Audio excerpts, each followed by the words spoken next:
Alıptın malum baktım baherde,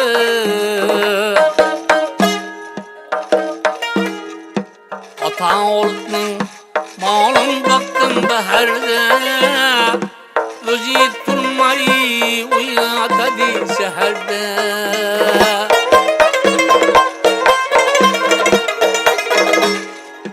Pişiriye aşlayı gözünün yaşındayı, çakmak taşlarını bir neherde.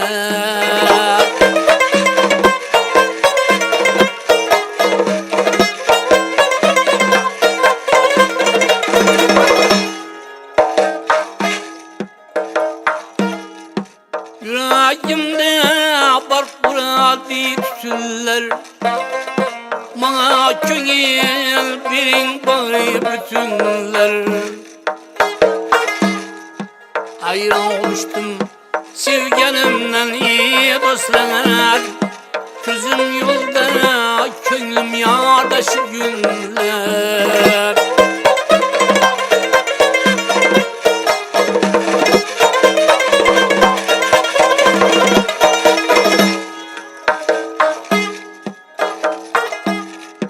Kızıl kumda oyunu sürsem sürünme,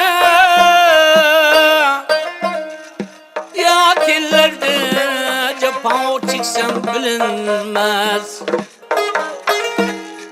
Ya dillerinin bağı bilen bahçesi, öz yurtumda yan takınca görünmez.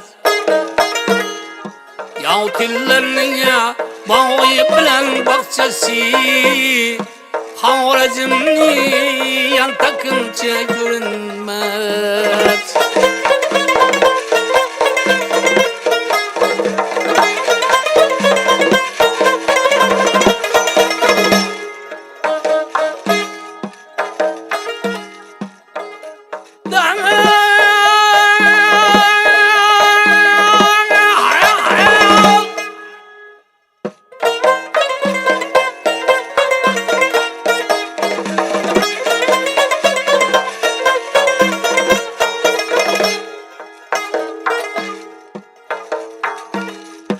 Azam bilen mal haydadım bayada, şairim malini serdi kada.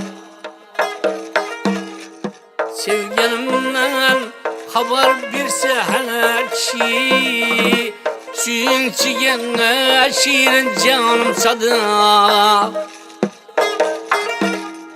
Sevgilimden haber verse her kişi, çünkü şiirin canım sada. Aklayı aziz canım sada.